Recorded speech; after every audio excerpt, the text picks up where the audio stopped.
Hey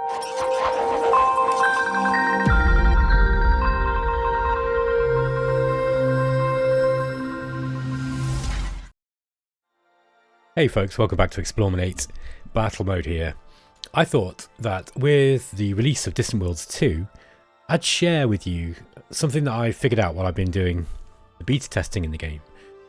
This is how I would play the game if I was going to play it for myself, right? If I wasn't just doing a video, I just wanted to play it for my own fun. I'm going to show you what settings that I would use, because this is an incredibly diverse game with regards to the way that you can set up both the difficulty and the challenges that you're going to face. And I really like the game to be challenging and kind of interesting and a little bit asymmetric. So let me show you what I would do. Here's a good galaxy setup. Okay, I've kind of got this already set up, so doesn't really matter which of these you choose. I've chose the galaxy ring, the dual ring dense center. That gives you these two kind of like rings of stars, and then you've got the central area here. This is good because you can kind of choose where you want to go. Now, I would recommend you start in the outer rim. Put it on 1,000 stars. Leave the nebula density on normal, depending on how much you like these. I like them. I think they're fun, so I leave them in. And then put the galaxy size on 10 by 10 sectors. So this is not the biggest amount of stars that you can have, but what happens is it kind of spreads them out nicely over quite a large area. Next, you want to put the galaxy expansion on young. You will actually, this doesn't really matter, because you're going to manually select all of your opponents. But I think that you just leave it on here. If you ever wanted to just, without messing with any of the other settings, if you want a challenging game, stick everyone else on young, and then you put yourself on pre-warp. Like do the same with the tech level. So if you go up to young, you automatically have to put everything up to level 1. Leave the galaxy aggression on restless if you want a game where there is going to be war, but you don't want to be, under attack all the time, constantly from everybody. If you want that, you can put it up to these two. Difficulty I would put on hard. If you're an experienced 4X player, and particularly if you played, games like Stellaris or similar sort of real-time 4X games as this, then I'd probably put it up to hard. I found that normal was a little bit easy, although there are some interesting things that can happen. It's not a walkover, but I just personally find normal just that little bit easy. So I would recommend, if you're a beginner to this kind of games, just put it on normal. But if you are a 4X veteran, then put it on hard and try it on hard and to see how you like that. You might lose, and don't be upset with me if you do. If you're the sort of person who doesn't like losing, and you've got 40 hours into a campaign and then you lose, then just reload it, or don't blame me. But yeah, put it on hard. I'd put it on hard. I think this kind of makes the game nice and challenging for those people who like being challenged.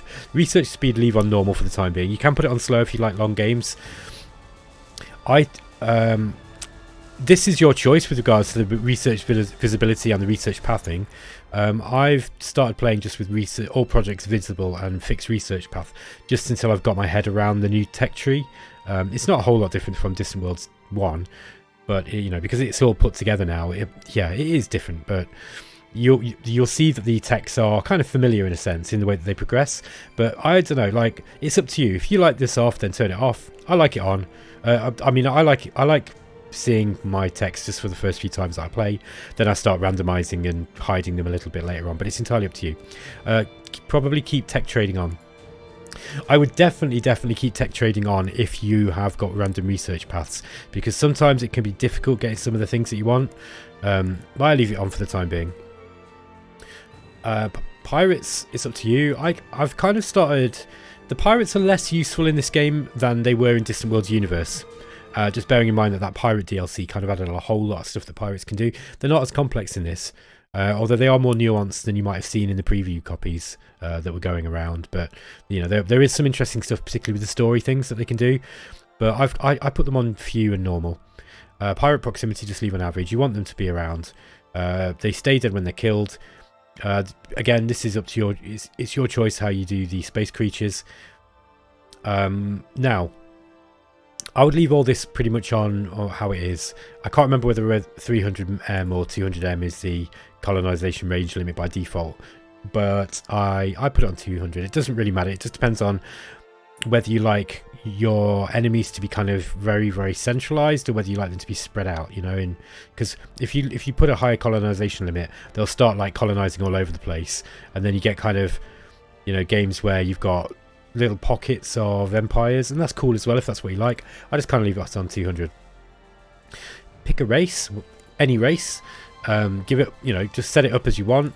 I've gone with the Harkonish here, and now I'd leave your home system on normal. This makes the game easier if you've got an agreeable or excellent system, and it makes it more difficult if you've got a bad one. So you could, if you're a good player, you can make it so that you don't have a good home system. I'd probably leave it on normal for your first few games. Now, your expansion wants to be starting, so this just gives you the single colony and no ships or bases. Leave the tech level on pre-warp, and in this situation I'd probably go with the outer ring, so that you can kind of work your way inwards. It's up to you though where you go. You can basically, depending on which map you set up, you can choose whichever one you want. Just bear in mind that on the outer ring you're less likely to come in. You're not going to be completely surrounded at the start. You'll have neighbours, but it's unlikely that you're going to like have them all around you. If you start in the the centre or the inner ring, there's more chance that you're going to be completely surrounded. Again, that's up to you. Okay, so here's where my advice comes in, really. Turn this auto-generate starting empires off. Have about 14 players for a map of this size, and then you want to just add how many, you know, just add in your own. Okay, you don't need to change this. This is just for auto-generation, but so what you want to do is you add 14 in, and you want to kind of keep the races a surprise, because you don't want, you know, you want some kind of random stuff in, right? I mean, you can name them if you want, but if I was you, I would keep the races to random, and then what I would do is I'd have a bit of a scattering of settings. So I had like 5 pre-warp on early expansion, a couple of them with really nice starts, and I made sure that there was one of those nearby me. Okay, so the proximity is set to nearby. Then I think I had 5 of those. Then I had 3 of these at level 1. So these are actually got about 4 colonies each, or three or 4 colonies, and they've got more. They're higher in tech. I put one of those guys near me, and then I left the rest in random. Again, I put one of them with an agreeable home system. Then I gave 2 that are expanding, so they're going to have like a lot more systems. I put one of those near me as well.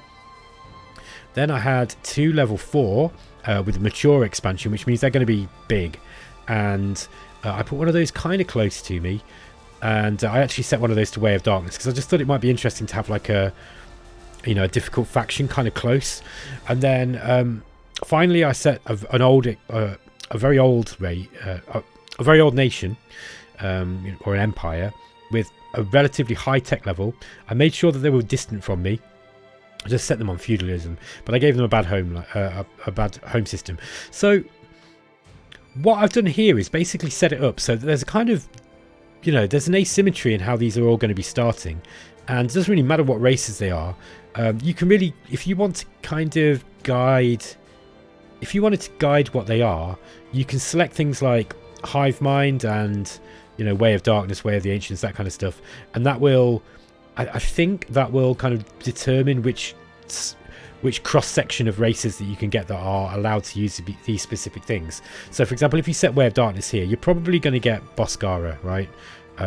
Most likely, I'd say.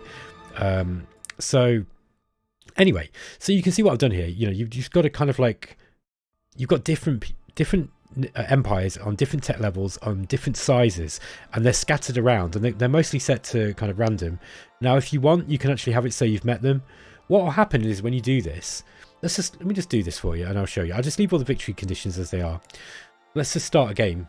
Now even with a good computer like mine, when you set up a big-ish empire, or a big game with many empires that are preset with established starts, the game will take a while to load, so just be aware of that. It's going to spend a little bit of time generating all that and getting it all right. So don't panic if you see this screen and it stays here for a minute or two. But this is an interesting way of doing things, right? Because you get kind of an asymmetric start. it will be more difficult than if you just stick everybody to pre-warp. If you put everybody to pre-warp, by the way, and play it on normal, I'd say I found the game a little bit easy, and this was with the preview version that I was using. I can't technically talk about the beta because the NDA I'm not legally allowed to talk about that until later today. So once the game's actually been released, I'll be able to talk about the beta, but I'm not really going to bother. I don't think it's going to be interesting for most people to hear about that. It was just very, very standard beta testing stuff.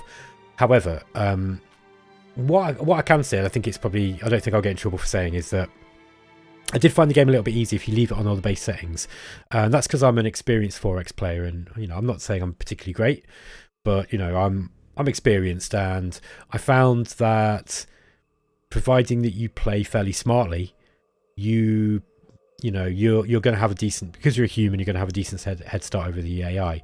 I don't like giving myself a massive handicap by putting the difficulty level up too high. So this is a nice way of making the game really interesting and thematic, but without using really big artificial penalties.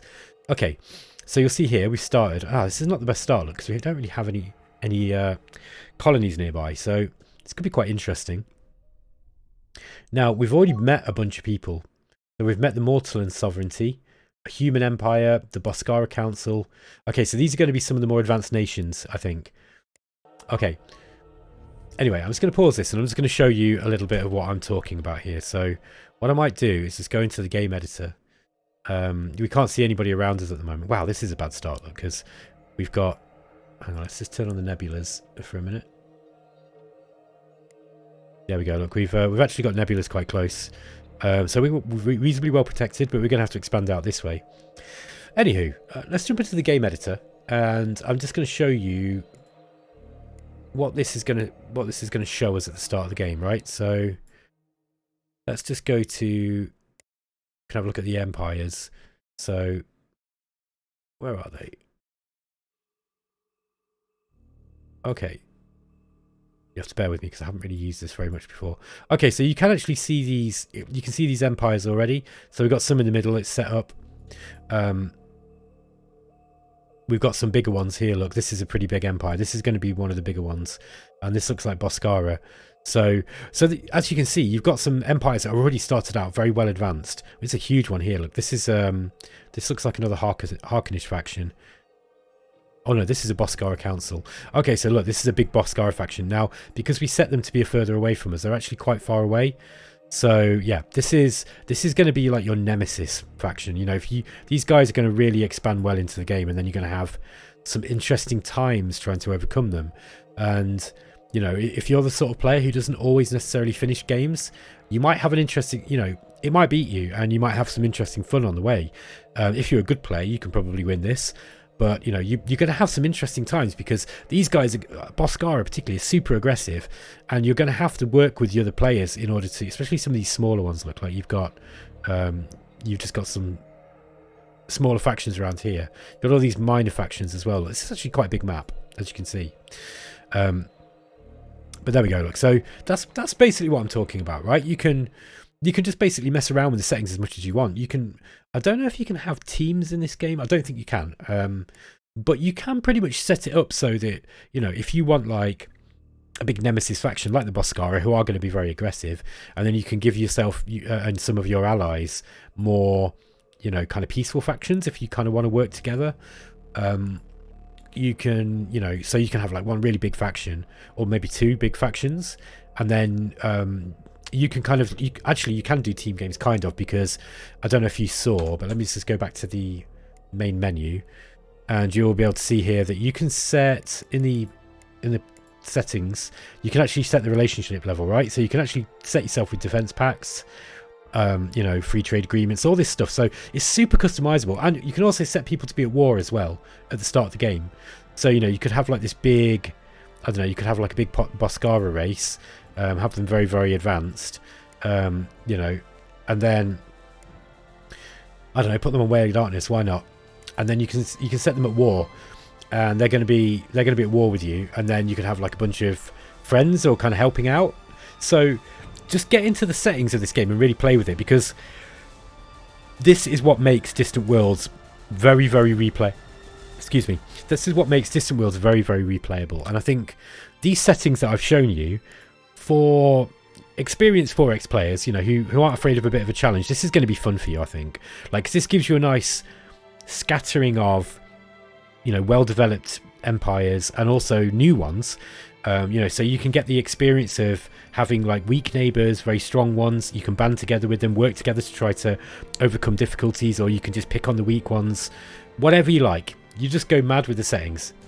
Okay, guys, I hope you thought this. I hope you found this video useful, and yeah, let me know what you think about this in the comments. Do you find this kind of content useful? Because I'm a bit busy to do Let's Plays at the moment, unfortunately, and I think I've got one coming up with some other content creators soon, like a Succession game with Daz Tactic and Tortuga Power and a few others. I'll let you know if that is going ahead.